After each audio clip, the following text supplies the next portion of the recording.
ಶ್ರಾವಣ ಮಾಸದಲ್ಲಿ ಈ ವಸ್ತುಗಳನ್ನು ದಾನ ಮಾಡಿ ಶ್ರೀಮಂತಿಕೆ ಹುಡುಕಿ ಬರುತ್ತೆ. ಶ್ರಾವಣ ಮಾಸದಲ್ಲಿ ನಾವು ಅನೇಕ ಒಳ್ಳೆಯ ಕೆಲಸಗಳನ್ನು ಮಾಡಬೇಕು. ಮುಖ್ಯವಾಗಿ ಈ ಮಾಸದಲ್ಲಿ ಮಾಡುವ ದಾನಗಳು ಅತ್ಯುತ್ತಮ ಫಲಗಳನ್ನು ನೀಡುತ್ತದೆ.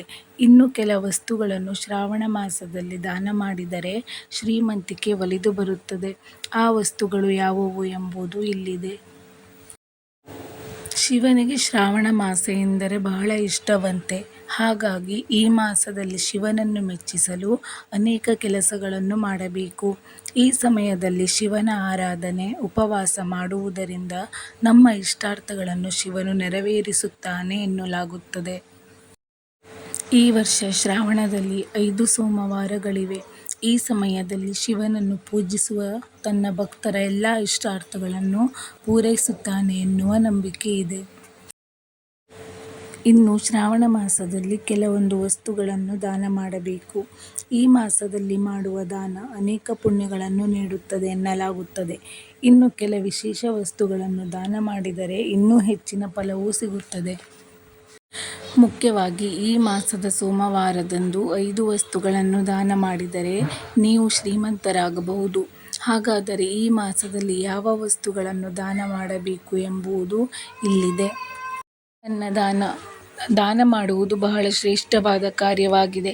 ಅದರಲ್ಲೂ ಕೆಲ ವಿಶೇಷವಾದ ವಸ್ತುಗಳನ್ನು ದಾನ ಮಾಡುವುದರಿಂದ ಅನೇಕ ಲಾಭಗಳು ಸಿಗುತ್ತವೆ ಎನ್ನಲಾಗುತ್ತದೆ.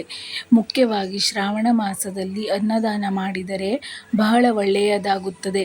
ಹಾಗೆಯೇ ಸೋಮವಾರ ಶಿವನ ಪೂಜೆ ಮಾಡುವಾಗ ಸಹ ಅಕ್ಷತೆಯನ್ನು ಅರ್ಪಿಸಬೇಕು.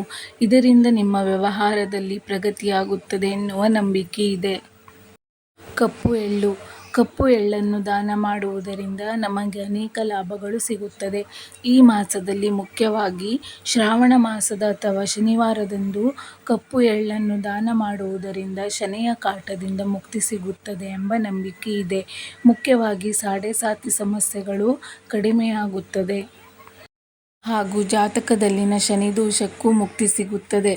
ಇಷ್ಟೇ ಅಲ್ಲದೆ ರಾಹು, ಕೇತು ದೋಷ ಸಹ ನಿವಾರಣೆಯಾಗುತ್ತದೆ ಎನ್ನುತ್ತಾರೆ. ರುದ್ರಾಕ್ಷಿ: ಶಿವಪುರಾಣದ ಪ್ರಕಾರ ರುದ್ರಾಕ್ಷಿಯನ್ನು ದಾನ ಮಾಡುವುದು ಸಹ ಬಹಳ ಉತ್ತಮ ಎನ್ನಲಾಗುತ್ತದೆ. ಇನ್ನು ಎಲ್ಲರಿಗೂ ಗೊತ್ತಿರುವಂತೆ ಶಿವನಿಗೆ ರುದ್ರಾಕ್ಷಿ ಎಂದರೆ ತುಂಬಾ ಇಷ್ಟ.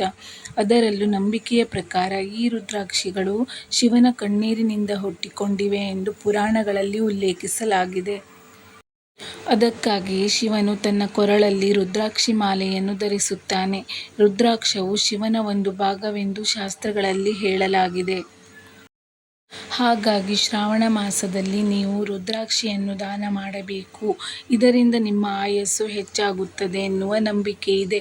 ಹಾಗೆಯೇ ರುದ್ರಾಕ್ಷಿ ದಾನ ಮಾಡುವುದರಿಂದ ವೈವಾಹಿಕ ಜೀವನದಲ್ಲಿ ಸಂತೋಷ ಹೆಚ್ಚಾಗುತ್ತದೆ. ಶ್ರಾವಣ ಮಾಸದಲ್ಲಿ ರುದ್ರಾಕ್ಷಿಯನ್ನು ದಾನ ಮಾಡುವವರಿಗೆ ಆಯುಷ್ಯ ವೃದ್ಧಿಯಾಗುತ್ತದೆ ಮತ್ತು ಅಕಾಲಿಕ ಮರಣ ಭಯ ದೂರವಾಗುತ್ತದೆ ಎಂದು ಸಹ ಹೇಳಲಾಗುತ್ತದೆ. ಬೆಳ್ಳಿಯ ವಸ್ತು: ಶ್ರಾವಣ ಮಾಸದಲ್ಲಿ ದಾನ ಮಾಡಬೇಕಾದ ಮತ್ತೊಂದು ವಸ್ತು ಎಂದರೆ ಅದು ಬೆಳ್ಳಿ. ನೀವು ನಿಮ್ಮ ಶಕ್ತಿಯ ಅನುಸಾರ ಬೆಳ್ಳಿಯ ವಸ್ತುಗಳನ್ನು ದಾನ ಮಾಡಬಹುದು. ಈ ಬೆಳ್ಳಿಯನ್ನು ದಾನ ಮಾಡುವುದರಿಂದ ಜಾತಕದಲ್ಲಿನ ಚಂದ್ರ ದೋಷದಿಂದ ಮುಕ್ತಿಯೂ ಸಿಗುತ್ತದೆ. ನೀವು ಸ್ವಲ್ಪ ಜಾಸ್ತಿ ಹಣವನ್ನು ಹೊಂದಿದ್ದು ದಾನ ಮಾಡಲು ಮನಸ್ಸು ಇದ್ದರೆ ಈ ಶ್ರಾವಣ ಮಾಸದಲ್ಲಿ ಬೆಳ್ಳಿ ವಸ್ತುಗಳನ್ನು ದಾನ ಮಾಡುವುದರಿಂದ ಸಂತಾನ ಭಾಗ್ಯ ಸಿಗುತ್ತದೆ ಎನ್ನಲಾಗುತ್ತದೆ.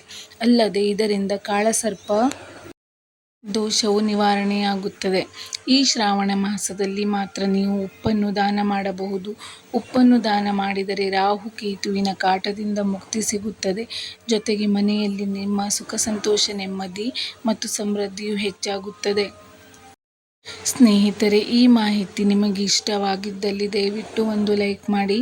ಹಾಗೆಯೇ ಸಬ್ಸ್ಕ್ರೈಬ್ ಆಗುವುದನ್ನು ಮರಿಬೇಡಿ. ಇಂತಹ ಹೆಚ್ಚಿನ ಉಪಯುಕ್ತ ಮಾಹಿತಿಯೊಂದಿಗೆ ಮತ್ತೆ ಭೇಟಿಯಾಗೋಣ. ನಮಸ್ಕಾರ.